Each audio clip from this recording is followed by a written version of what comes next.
All right, so officially, I'm Ken Tate. I'm the Director of Engagement and External Relations for the Department of Computer Science. You are here at the LabCorp Speakers Series, right? That's what everybody intended to be, right? Okay, good. We know that there are many places you could be and many other things that you could be doing tonight. We're honored that you chose to spend your time with us.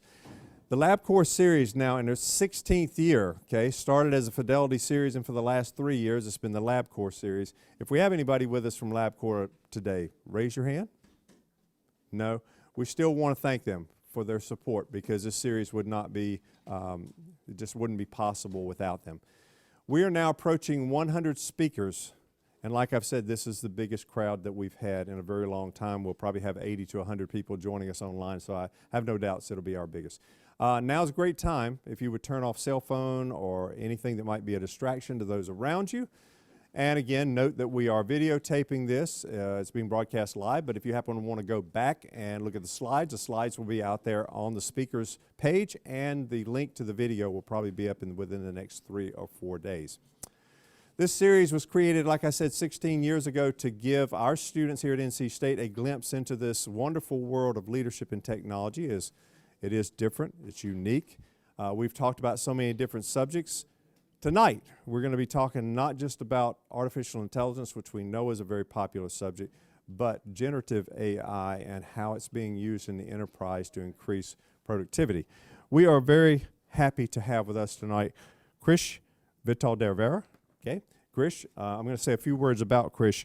Krish has an extensive background. I can't go through the entire background and do it justice, so I just want to say he is a Senior Vice President of Core Platforms with our longtime and highly valued Super E partner, NetApp.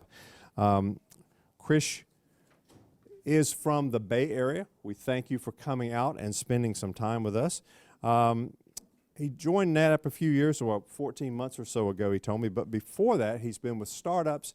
He's also been with both Google and Microsoft and has probably led some product teams and worked on things that you and I have all worked with before, like Google Maps and Outlook. He holds an MBA from Santa Clara University, a master's in information systems engineering from Arizona State University. He's a proven innovator. He's a hacker. He has over 30 patents. And a fun fact about Krish, Krish is a seasoned poker player and competes in the World Series of poker events, and I asked him tonight if I've tuned in on ESPN or some other channel to see him, would I see him there, and he said, maybe. So if you stick around and ask questions afterwards and you go out for a beer, don't play poker with this guy. He'll take your money, okay? Again, he lives with his family out in the Bay Area, and we're just delighted to have you with us. So join me in welcoming Krish to the podium tonight.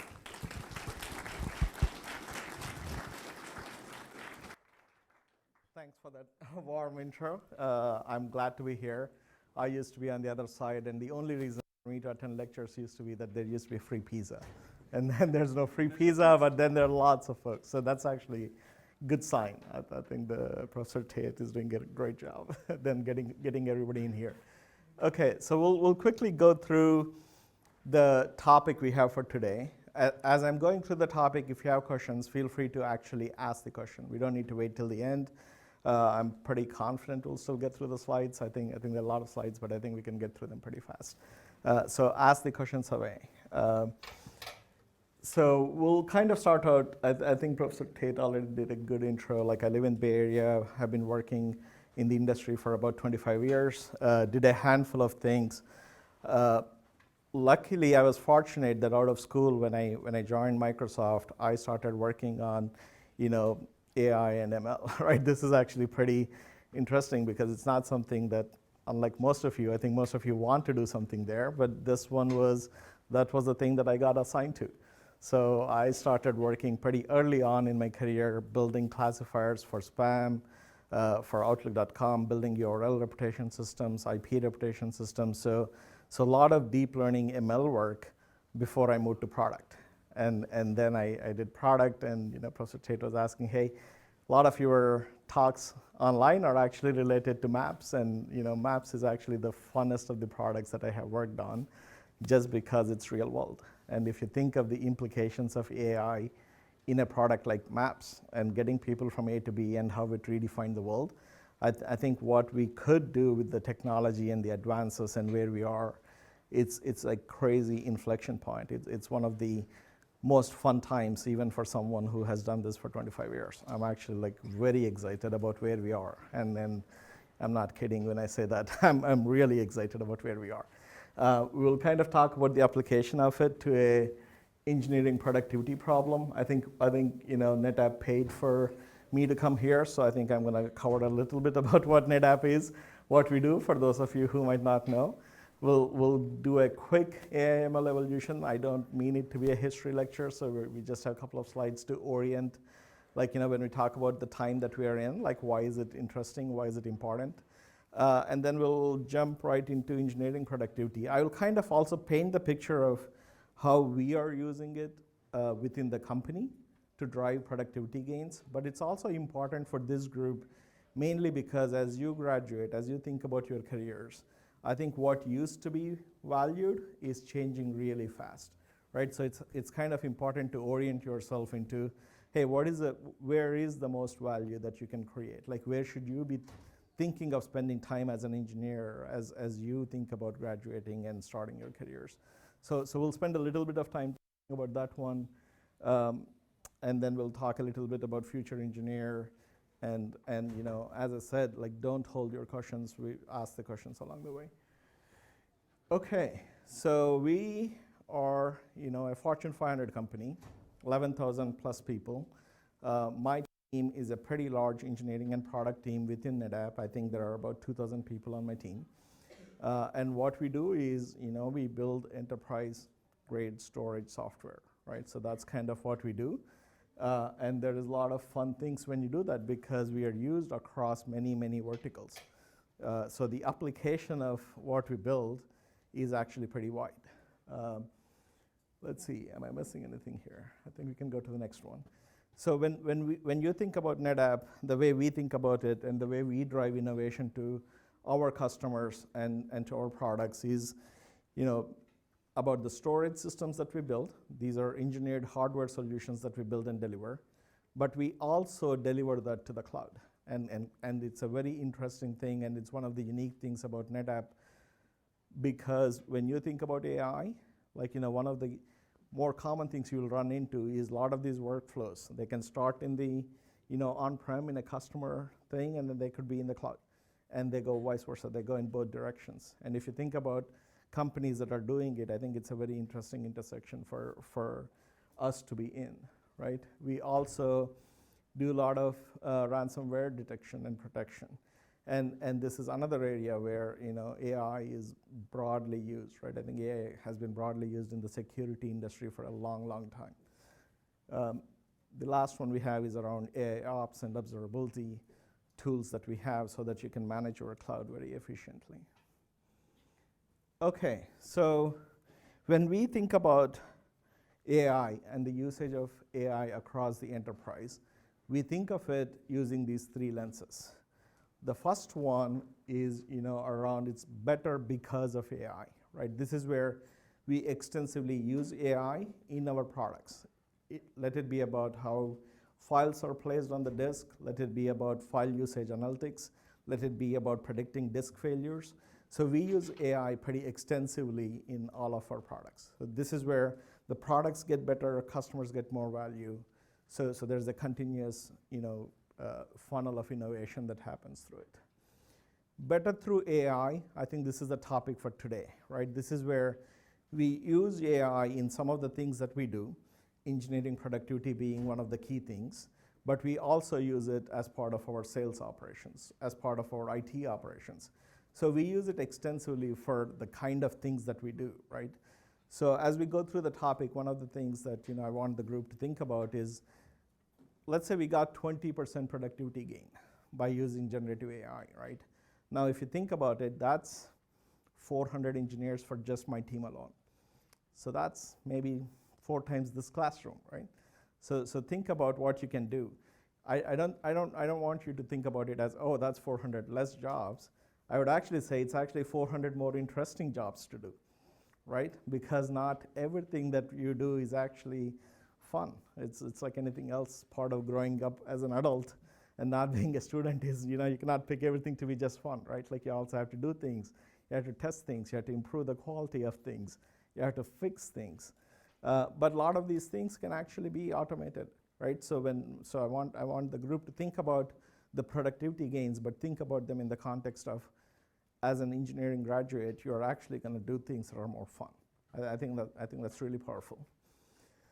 And the better for AI, this is how we make our money, right? So many customers, as they deploy AI infra, especially the generative AI infra, I think $700 billion, that's the expected number that's going to be spent this year. A good amount of it actually is spent on storage infrastructure, right? So this is where we have a play.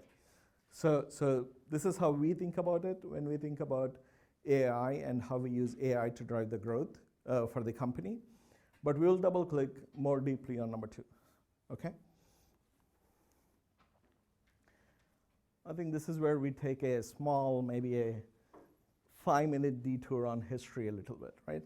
A lot of times when I talked about where I started working on AI and AI-related products, a lot of it was what you would today call ML and deep learning, right? So that's kind of where majority of the application was for a long, long time, which is really fun. There are a lot of hard problems for us to go solve. But the excitement today is more around the generative AI part of the curve, right? Like, why is generative AI interesting?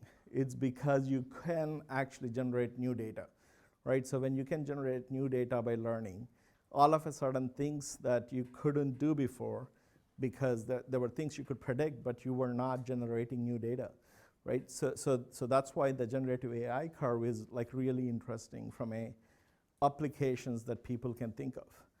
It's also maybe very concerning for a lot of people, right? So I have friends who work in the AI departments for the government, and you talk to them, and they're like incredibly worried about misinformation. And think about being able to ask an LLM model to generate 50,000 variants of some fake information in a way that's actually more believable and put it out there. How do you know which one is original? Like, it's going to be like incredibly hard. So some of the things, it's going to make many folks worry and make their jobs harder. But there are a lot of actually fun and exciting applications of generative AI, right? I think code generation is one of the things that we'll talk a little bit about. Okay, I think this is the history part of it, right? So when you are talking about Gen AI, if this is boring, we can actually go through this thing faster, because I'm thinking everybody here knows it, and I'm not here to give the history lecture on Gen AI. But the cycle is interesting from a understanding of why things got interesting all of a sudden last year, right? Around March last year, when the ChatGPT 3.5 and ChatGPT 4 after that, like, things started becoming really meaningful and interesting.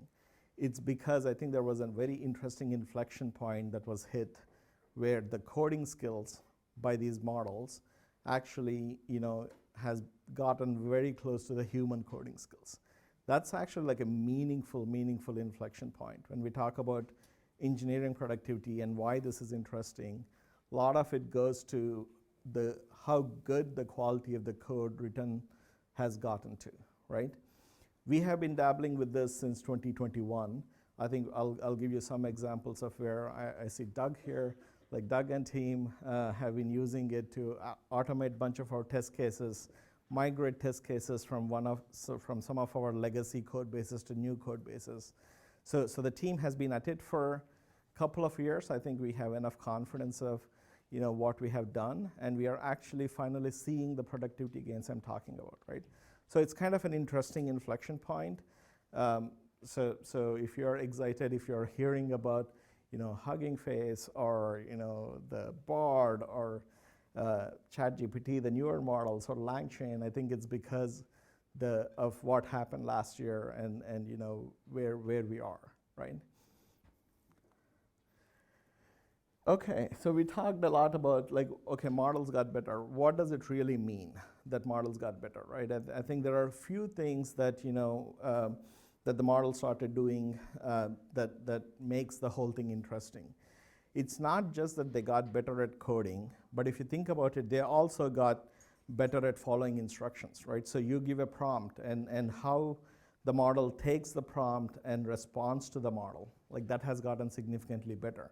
I think we can talk about it in the context of coding, where there were times where we had to feed the same code through the model maybe 5 or 6 times. Then I think the model is as good as a human, right? So there are some feedback loops that we needed to learn to know how to get the models to the same level of coding. But actually the application of this in many things is very interesting, right? So if you have your phone, if you have your WhatsApp, you can ask, like, tag at Meta AI and ask for it to plan your trip to Italy for 5 days. Like, we did that in summer. It gives you like an interesting set of things. And then you could actually go at it and say, 5 days, and you're dropping me from Venice to Rome to, Cinque Terre. Like, how am I going to do it? Like, you can actually ask that question, and the model goes back. It takes the prompt, goes back, and says, yep, you're right. Let me tune it. Like, so that's kind of fascinating, right? I mean, just imagine what it can do for many things that we do, right? And that's actually true even in the context of coding. And being able to say, hey, can you fix this test case for me? Or maybe these parameters are not useful. Or actually, I have hundreds of legacy APIs. I have the new version of the product coming, and I don't have time to actually port everything.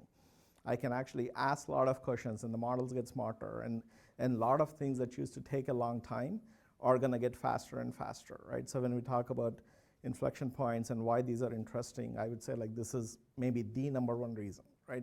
It also got better at understanding follow-ups, right? So we talked about 5 days spread all over Italy, and then you actually ask it to tune it. Like it has all the context, right? Like, there is the thing about knowing the information, there's a thing about knowing the time, and there's a thing about knowing you.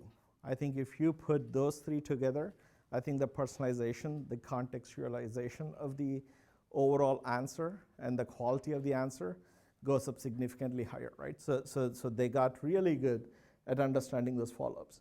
They also got cheaper, right? And the fact that we can actually pay $20 a month to be able to get to the paid API access and to be able to use it for an engineering org where we are spending like, hundreds of thousands of dollars on engineers, this is like a no-brainer, right? So if you think about the adoption of usage, and if every single engineering org is going to end up using some version of this or not in the next 2 years, I think it's a very safe bet for this group or anyone else to say yes, absolutely, right?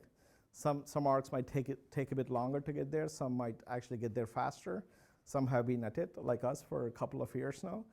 But the future is pretty well set to an extent, right? I think, every time you say it, I think you'll get surprised in some other ways. But we'll see how this one actually plays out, right? Okay, so there are 3 reasons. I think that's the end of the history lesson, and then actually I take you back into what we do and how we are using it. Okay, so why does this excite us? I talked a lot about innovation cycles, right? Like a lot of times, if you think about the amount of time you take building something, and then the amount of time you take to make sure the quality is very high, that's almost 1-to-1. If you're thinking of companies like Boeing or anything else, that's like 1-to-3. So the innovation, that is the time to build, and that is the time to delivery. So the innovation cycles take a long time to delivery because of the time it takes to stabilize things, the time it takes to get things to be at a certain quality. But also that is a place where a lot of it is simulation, or a lot of it is quality control, a lot of it is testing. So automation was good, but this is going to be automation like, by an order of magnitude faster. So I think the really exciting thing is that the overall innovation cycle gets to be really fast, and you will start seeing this in both consumer products, which are usually faster to see the innovation, but also in the enterprise products. Okay, the modernized automation infra, right? I think we talked a lot about this one. I don't know, maybe Doug has a lot more examples on how many test cases we had for, maybe we have a slide coming up on that one, but we have more test code than development code or the product code, right? So if you think about it, the amount of time it takes to get these, unit tests, functional tests, system tests, all built and tied to what you're doing, I think that's just insane amount of effort. By modernizing all of that infra, that's kind of how we are unlocking the productivity gains, right? Okay, and the last one, I think this one is actually maybe the thing that we should all get the most excited about, because the first two are kind of, okay, I think as a corp, like you're getting more value from the engineers, you're saving a lot of money, interesting, but I think the third one is actually really fun, right? If you think about it, it actually lets you do things that you really want to do. Like you actually would spend more time on innovation, on writing algorithms, like maybe doing things that are, testing out things that are fun ideas, but you never had time to actually go test. Maybe at Google we used to say 20% of your time is set aside to go do fun projects. Not everyone did it, but maybe everyone can do it, right? So the amount of productivity that gets unlocked, and the fact that we get to do more fun things. I started my career as an engineer. I spent 10 years writing a lot of code. I would have loved to be able to do this, right? I would have loved to write fewer test cases. I would have loved to do, fewer code reviews, fewer adding comments, making the code readable, consistent. Like all those things they're fun, there is value, but maybe we don't have to do as much of it because there are machines doing the job for us. So we can actually, write more code that's fun and interesting. Okay, so we kind of now talk about a lot of things we talked very, generally, and bring them back and make them real, right? Like what does it mean from a day-to-day engineer perspective when we talk about some of the changes we're talking about?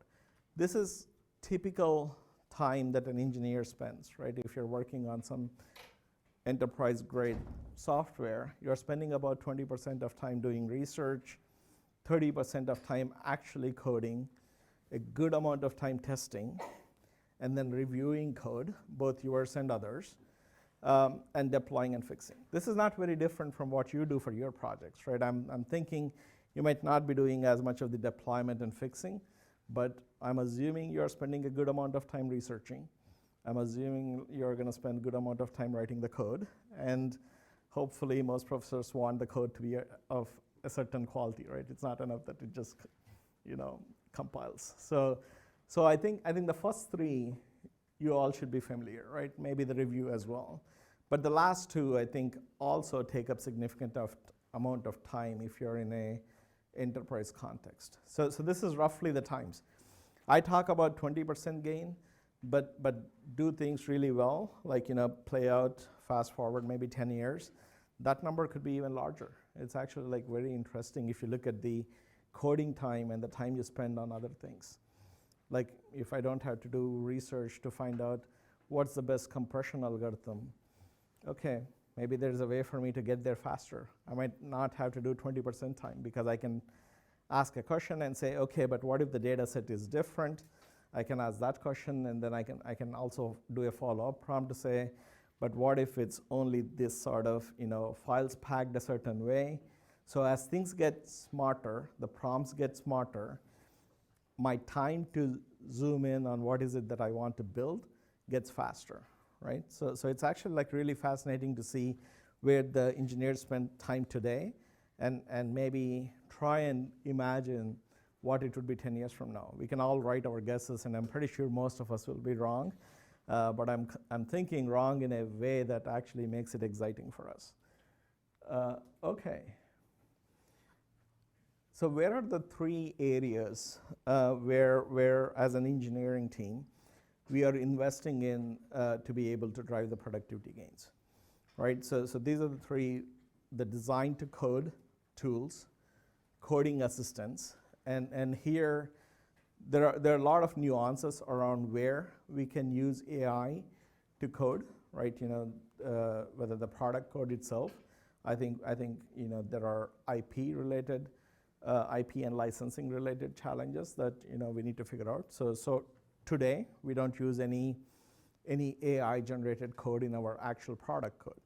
But we use the code pretty extensively to be able to say, hey, can you write these test suites, right? I think that's a very easy way where you don't have to worry about IP or licensing related concerns. And testing tools, right? So these are the three places, and we think, like, by investing across, there are many, many things that I did not add to the slide, but you can think about documentation, right? So I have maybe like a 40, 50 people team that's actually generating technical documents for the features we built. And for the most part, it's like, it's tasks that, that team could spend their time differently.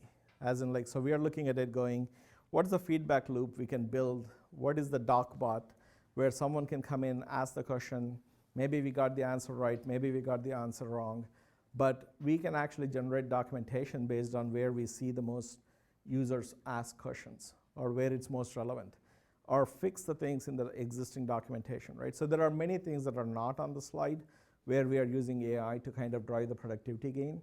But these three are really interesting in the context of, an engineer's productivity, right? Okay, so I think this one is a little bit of a eye candy slide. I am not going to talk through each and every part of this one, but the idea or the takeaway I want the group to have is that, for every part of the function that the engineer spends time on, there are at least 2 to 4 POCs that, POC being proof of concept, right, that the teams are working on.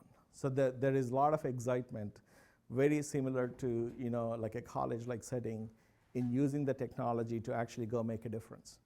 So there are many things that you can see here. Maybe there could be your fun project ideas as you go through and pick your projects throughout the degree. But there are kind of like interesting things that our own teams are doing, right? Some of them are being done as proof of concept. Some of them we actually have working things that we use.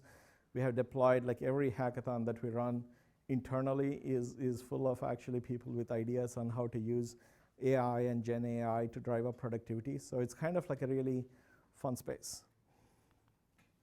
Okay, so we'll spend a little bit of time here. I think some of these things, the other thing that you should think about when we talk about AI and improvements is some companies have used AI this way already, right? Like, this is what is exciting here is the democratization of it. So it's not the fact that, you could use it, because at Microsoft, when I was on Office 365, any code that you write had a significant cost on the infra, significant performance penalty, significant networking penalty, right? So we built the smarts that were integrated into the IDE for you. As soon as you write the code, we will tell you, hey, this is the cost that it has for the users. So now all of a sudden you could talk about, should I add this functionality or not if my page load goes up by 2 seconds, right? So there are interesting ways you could take the data, incorporate it into IDE. But I think what happened here is that, that used to be a very Microsoft-specific thing, right? So we had engineers on the team build them for us to use. But here, we're talking about democratization of the same functionality and capability, right, through the toolkit that's out there. So faster coding, the readability one, I think we talked about adding comments, right? I think how many times have you heard as a CS graduate, hey, make sure you add comments to the code. Make sure the comments are of, like, good quality so that someone else can pick it up and read, right? It's a big deal because engineers actually, they like picking up different jobs. So you have a new engineer, the code is not commented, it takes forever for someone to onboard. But now there's a way for you to generate those comments, right? So you can improve the readability of the code, the maintainability of the code, and just the overall usability, right? So in a coding context, we think these are the most common applications. I'm pretty sure there are 6 other things that you all can come up with. But it's interesting because this is maybe the largest cost that you have as an engineer, right? Testing, I think we talked a lot about this one. I don't want to belabor this point, but this is kind of where there is significant opportunity, right? If you think about the coding time, I think the 30% coding time, you actually want it to go up. I think you want that to move from maybe 30% to 60% or 70%. That's the doing the fun things part. But actually maybe there are things that not everybody enjoys, even though they're very, very important from a product perspective, right? There's an enterprise grade promise that you make as an enterprise product. But can you make the same promise by being smarter? I think that's kind of the prompt here, and that's the challenge that you're throwing up, right? Okay, and I think we talked about this one too, coding reviews, right? Like some of the top engineers spend significant amount of time reviewing the code of everyone else, making sure it's consistent, readable, and all of that. And that's actually, these are the most expensive engineers spending their time. There's value to it because they're making everyone else more productive. But if a machine can do that, now you have the top talent working on things that you care the most about. So this is actually like, really, really great that way, right? The overall maintenance cost of the code, like actually if that improves, because people who are onboarding don't have to spend as much time. Like the clarity of the code, the consistency of it, because each person who reviews the code has a style. Like you do things at a certain style and someone else will say, how about this one? And now you got to adapt to that one, right? But if you're using AI to drive it, I think there's a way to drive consistency without having the persona of the person reviewing the code on the code, right? So some of these things, they might look pretty simple, but if you think about it in the context of the number of engineers working on these problems, right? So NetApp has 4,000 engineers, Google has like 80,000 engineers, Microsoft has 150,000 engineers, Amazon has 100,000 engineers. If you think about it now, in that context, all of a sudden the productivity numbers become incredibly important, really large and meaningful, right? Okay, I think we touched on both of these things. So what have we learned from our early adopters, right? So we piloted this thing. We have been using this thing for 2 years. What did we learn? I think there are some really interesting takes. I think at some point or the other, what we have learned is if a developer actually or an engineer gets used to writing code by using one of the tools, they actually come back and use them over and over and over. So once you get them used to it, they could be using it for different things. They could be using it for documentation, but it's kind of like, it's an interesting drug. It's actually like really valuable because they're getting value to it and they're very sticky. I think there's a number here somewhere that talks about how sticky it is. And the thing that's actually also interesting is if you want to look at the satisfaction, right? I think there is significant amount of satisfaction gains to be had once you start using the tools. Like all of a sudden you're less frustrated, with respect to your job because this is the fun part of the job, right? The efficiency, I think we talked a lot about efficiency, like are you able to generate things really fast and you see significant marked improvement on this thing. If it's that great, why are folks not using it? I think some of it goes back to what I was talking about with respect to where we can use the code or not use the code today, given the licensing issues and the IP issues. We made a decision to use it more extensively in automation and repeatable tasks and not yet at any code that actually we ship as a product to the customers, right? Would things change over time? Maybe someone else actually can make a completely different decision on what's okay, what's not okay, right? If all you're doing is building a mobile app, maybe you would actually be more open to taking some of these risks and adding that code, right? The other one, I don't know if you touched it somewhere, we also think it's actually great from an overall security practices as well, right? The security privacy practices, which are incredibly hard to codify, all of a sudden you don't need to check because to an extent you taught the models how to catch those things, how to look for those things, right? So there are many, many ways that beyond what I had on the slides, where you could actually see this being really powerful. Okay, so I think here, this is roughly how the engineers in my org split, right? So good half of them actually writing code that goes into the product, and about half of them testing that code, right? If you look at it, actually, these were the numbers I was talking about, where the code to test what we have is about 2x from a footprint perspective compared to the actual product code. So, and if that's where most of the efficiency gains are to be had, now all of a sudden you could see, like, my engineering numbers, this ratio could change drastically. So as the ratio changes, I have more people working on things that are actually generating more customer value, right? So you can easily see, for folks who run large engineering teams, why these numbers are really meaningful. Okay, so I talked a lot. I think I'm usually a pretty optimistic person. I usually say, if you're a product person, you need to have some naive optimism. Like, you got to just believe that things are gonna work, right? Like, you just want to go make things happen. So I spend a lot of my time talking about accelerators, right? But let's talk a little bit about the left side of this one as well. There are things where, there are challenges, right? It's not a given that everybody's gonna adopt it on day one. There are reasons why some enterprises might decide not to adopt it, right? So we can talk a little bit about what they are.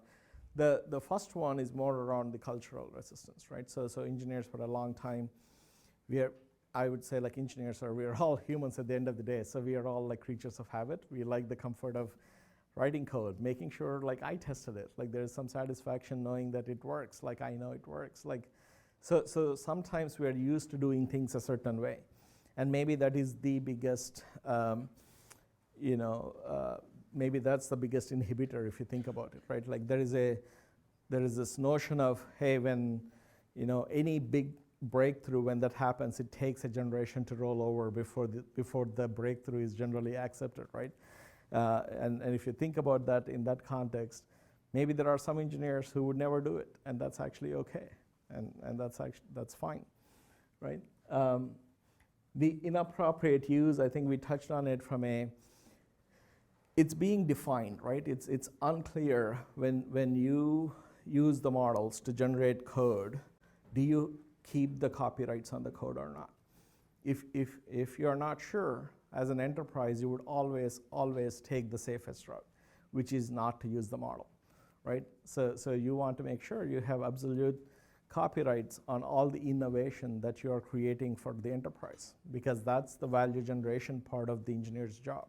So if you don't know, when in doubt, I think you always say, okay, I'm not gonna use the model, I'm gonna write my own code so that I preserve my IP on it, right?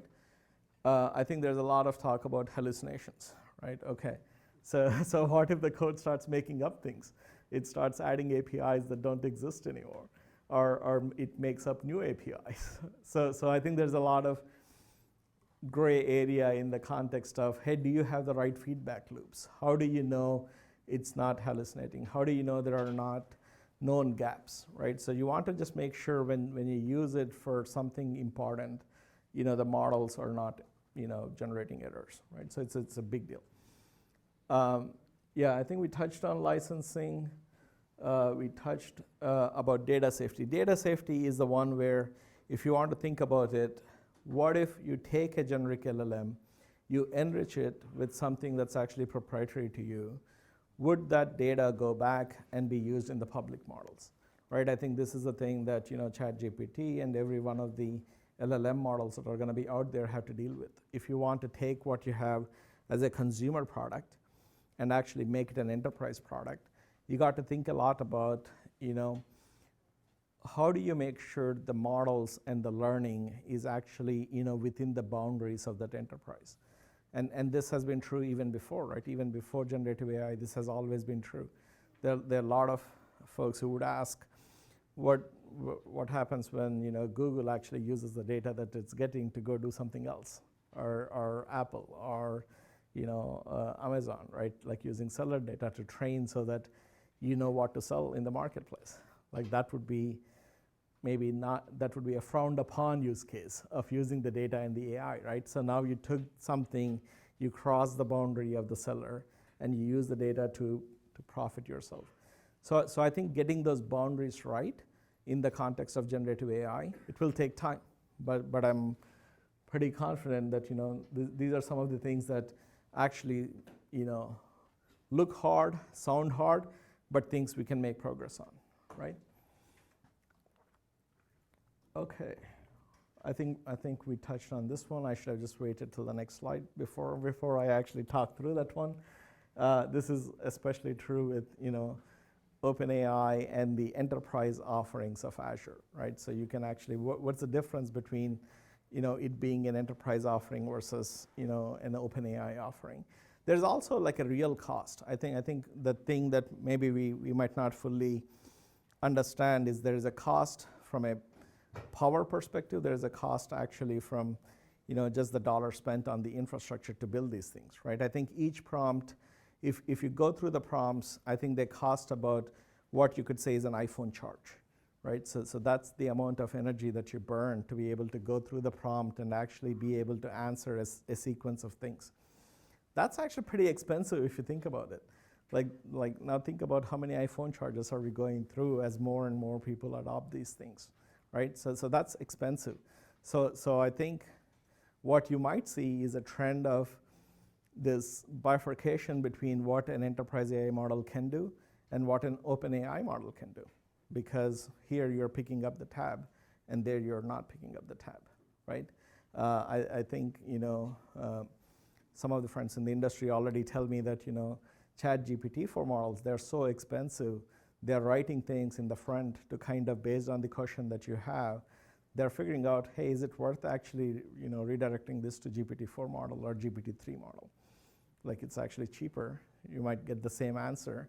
So why burn extra energy and extra dollars, right? Okay. I think we touched on most of this.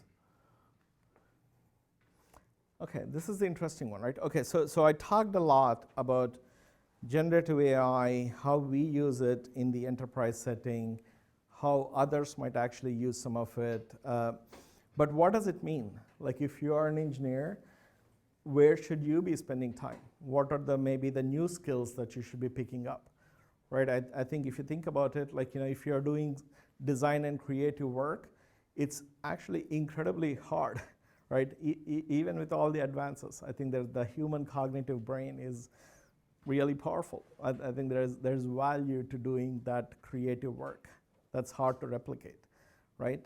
Think about AI first designs. Like, you know, is that part of your design paradigm or not? I think it's an important one.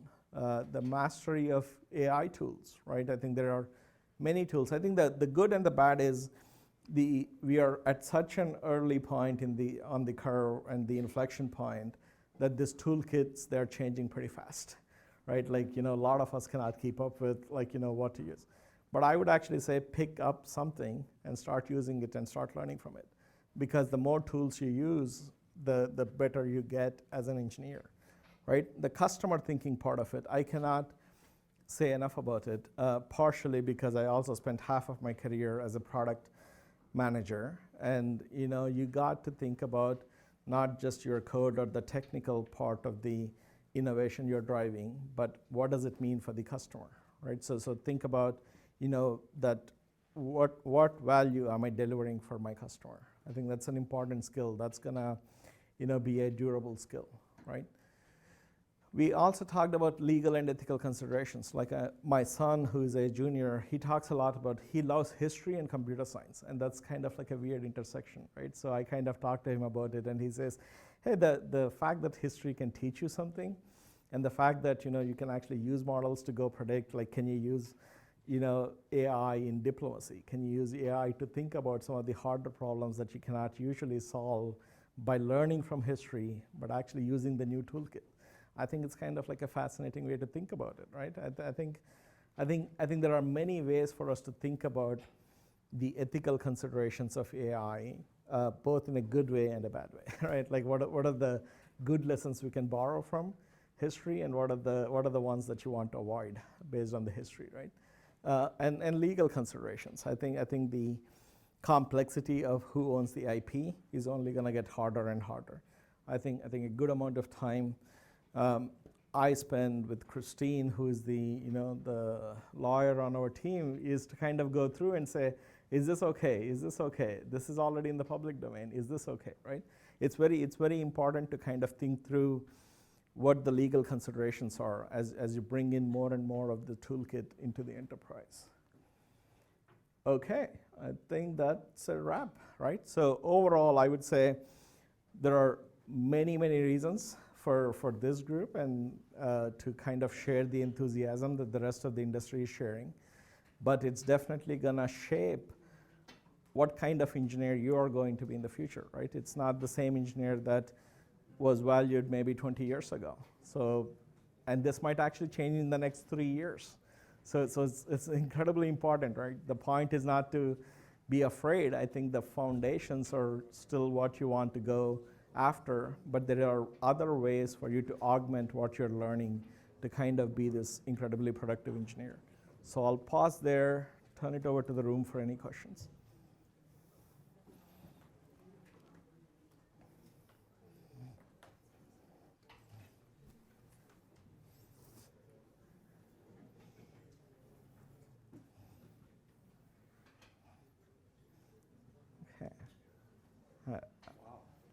I silenced everybody, I guess. I think everybody is either thinking or, yeah, go ahead.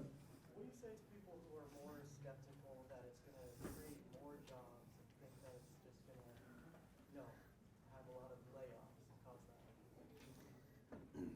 I would say, go back, and the history one is an interesting one, right? You can make that argument for any time there is a jump in the innovation curve where there is a huge productivity gain. Just go back 30 years, like when personal computing took off, everybody said, okay, we are done, fewer jobs. Yeah. Then there were more jobs, more high-paying jobs, right? Okay, when the cloud thing happened, I don't know, now 15, 20 years ago, everybody said, okay, we're done because everybody's going to move to cloud. It's going to be very easy to maintain. So all the jobs that you have done before are going to disappear. No, more jobs, more high-paying jobs, right? I think now you're at a point of intersection again where people are saying, okay, this is 20% productivity. Oh my God, what do you do? I think you actually build more products. I think things are actually going to get more interesting. So I would actually say, I'm an optimist by nature, and I kind of say this is going to be even more fun than not much. The skill set changes, right? As you go through each of these curves, the thing is, can you keep up with the curve? Can you actually update yourself? You cannot come back to school, right? So you might have to find different ways to update yourself. So as long as you do that, I say it's actually as a engineering grad, this is a really fun time. I think it's great. Yes. Comparing the use of AI in software engineers, what is your take on, as we know, if we get a job, we'll be anyway using the OpenAI or ChatGPT while working. So is it ethically right to use the ChatGPT while solving the assessments or coding questions? Yeah, actually, great question, right? So I wish one of the chief architects, who is not here, but on my team, he coaches undergrad students, and that's the question he gets asked the most is, hey, if you are telling me in an engineering setting, in the enterprise setting, you're going to use all these tools. So as a student, why cannot I learn to use the same tools, or why cannot I use the same tools to do my homework or, submit an assignment or a project or whatever? I think it's, you got to think about it from multiple perspectives, right? So there's no right or wrong answer. You should be using the tools. You should actually be learning how to use the tools. But there is a reason why a project is assigned to you, or maybe a homework is assigned to you. Maybe there is a notion of, hey, do you really understand how to do distributed systems? You're not being taught to copy paste. You're being taught to actually think about it and think about what is the application of what I'm learning, right? So the ethical guidance here, I think, will evolve over time. When there is no guidance, you tend to optimize things for the lowest LCD use case, right? So that's kind of why I say we're being binary. You can use it, for testing, but not for product. I think why are we doing that distinction? It's only because it's very easy for us to avoid the gray areas. And I think this is the same thing. I think today's guidance is set up for a certain way. Is it going to change? I think absolutely it will change. But we'll see how it changes over time, right? Any other questions? Oh, sorry. Do you think companies view the use of generative AI as, like, or the use of it as positive, or as a positive or as a detriment for new hires? Like, say if they were to use it as a crutch. Yeah. Okay. Let's expand on it, right? Are you saying, is the experience of being able to use generative AI looked upon as favorably or not? Is that what you're asking? Yeah. I would say yes, right? I think we talk about the excitement, and if the new engineer is someone who is expected to have used multiple, AI tools and knows how to actually be more productive, why not, right? Like, absolutely. I think a lot of these things, sometimes the technology moves faster, and we as humans take a while to catch up. And processes take even longer, especially when you bring lawyers into the picture. So some of these things might take a bit to evolve, right? Like, what's okay to ask in the interview, what's not? Can I give you an interview by just giving you a set of tools and, evaluate you that way or not? I think a lot of these things are going to change. But I think, you should think of it as another source of knowledge, right? If you treat that as another source of knowledge, then knowledge never hurts. It's actually good that you are knowledgeable. So, yes.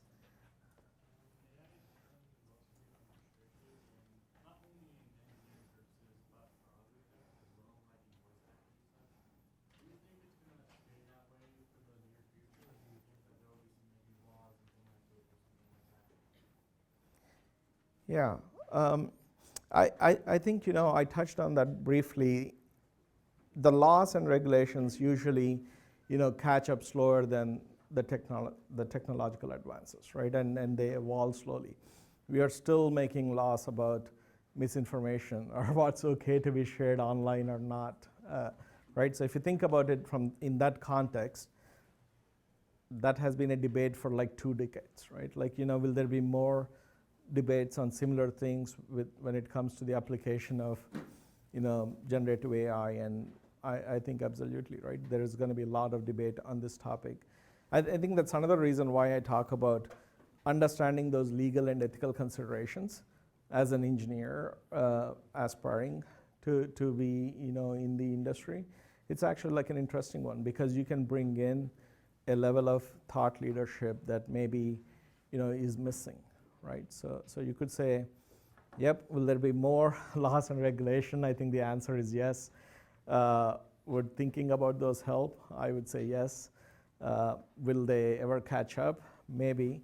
Like, if you saw a bunch of congressional testimonies in the last maybe 2 to 5 years, that doesn't give confidence that, people who are making those laws understand the complexity of how fast the technology is moving. But right things happen, right? I think I'll kind of go back to MLK. The curve, the things to do right are they may take a long time, but it bends in the correct way. So I think it's okay. So let's see. Yes. Do you think the cost of training and using large language models will decrease in the future? So sorry, can you repeat the question? Do you think the cost of training and using these large language models will decrease in the future, or will continue to increase? Oh, yeah. I think recently you started seeing a lot of debate, right? I think in the last week or so, where I think Sam Altman talked about how energy is going to be maybe the biggest inhibitor for adoption here. Today, the cost is actually pretty high, right? And the cost, if you look at the curve from the 3.5 to 4, it actually went up and went up in a very significant and meaningful way, right? So do we need other advances, especially in the context of energy? You can say it's, there are people who immediately jump to, oh, okay, nuclear energy, or people who jump to like, okay, quantum computing, or different ways. But the cost is high. Like anytime you're in the early part of the technology curve, the costs are always high. But then you play them out over the years, and the costs become reasonable to the point where the value exceeds the cost, right? Yeah, I don't know if Facebook burning, iPhone charges on every prompt about someone trying to plan a trip to Italy, is it useful? Is it not useful? Maybe, right? But if you think about the task it automated, I think on an average, a travel agent spends maybe 14 hours coming up with a trip, personalizing it for you. Like, I'm pretty sure there is a carbon footprint and an energy cost associated with that thing. And maybe paying the cost of an iPhone charge is okay to do that, right? So, yeah. Any other questions? Yes. So if AI becomes more widespread in its use in the industry, do you feel prompt engineering as a career could see more expansion? Could be, right? I think we will all get smart about how to prompt, right? I think that's absolutely true. Can you do prompt engineering with respect to making sure you can build the code faster? I think it's going to be like a pretty important skill set. Will we have a engineering ladder that's called prompt engineers? I don't know, right? But actually, as an engineer, like knowing how to engineer using prompts and being able to fine tune, absolutely, right? It goes back to a little bit of, why would you not allow me to do it for my homework? Maybe if you need to be able to tell what's good, what's bad, before you can actually use prompts to be able to deliver something, right? So there's still value in knowing what a high quality code actually looks like, but getting there faster, learning that thing faster, absolutely, right? Cool. Okay. One more question. Yes. Okay. One more question. Okay. I hope you all enjoyed it. Thank you. Thank you. Yeah. Thank you. Thank you. Krish, thank you so much. So this was a very, very interesting and enlightening talk. I want to thank you again for coming tonight. Thank LabCorp for their support. And we invite you to come back in February when we do this again. Thank you. Thank you again.